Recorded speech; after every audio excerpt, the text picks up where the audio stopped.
این بازارچه نوتأسیس نزد مرزی گمان میشد مخصوص تخم است. تا چند روزی پیش از این گذرگاه مرزی به تاجیکستان مقدار زیادی تخم وارد میشد. ساکنان هر دو طرف از جانب ازبکستان با نرخ ارزان تخم می آوردند و در این بازارچه نزد مرزی آن را به شهروندان تاجیکستان می فروختند. اما همکنون در اینجا دیگر یگان دانه تخم باقی نمانده است. محصولات قنادی و دانگی و بازیچه های کودکانه به چشم می خورد. سببش را پرسیدم، گفتند به تاجران امر شده است دیگر به تاجیکستان تخم نآورند.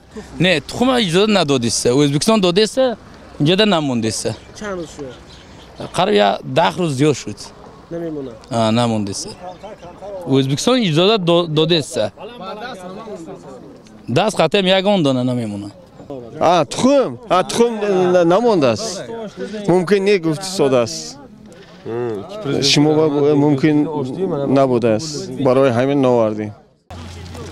تاجیکستان واردات تخم از خارج کشور را محدود کرده است. این تصمیم در پی شکایت ها از صفت پست تخم وارداتی گرفته شده است. مقامات اعتراف میکنند که در یک ماه اخیر واردات تخم مرغ از خارج کشور از حساب تخم های ازبکی افزوده بود.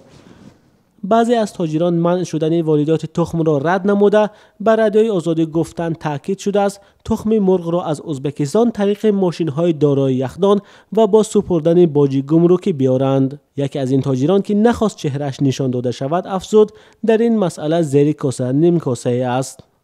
پولدار مناپولیا کرد، بالا دست فوما لغت کرد، نگذارمایده چیده. مخدوم نگذارم. تخم با پورا گذاشته است، کاک نده. ازبکستان به پیچت گذاشته است، در تاجیکستان پیچت تاجیک زده، تخمی خود نگفته فروخته است. تصدیق گفته های این تاجر از دیگر منبع به ما امکان نداد. در چند گذرگاه مرزی دیگر بر رادیوی آزاد تصدیق کردند که گذرانیدن تخم را به طرف تاجیکستان اجازه نمیدهند. یکی از سببهای آن را گرمی هوا نامیدند. انتقال یافتن تخم در غیر یخدان‌های مخصوص به ویرانشوی آن می‌آورد که به صحت مردم تاثیر بد دارد. این چنین نداشتن تمغه و صنایع استحصال تخم از دیگر کمبودی‌ها نامور می‌شود.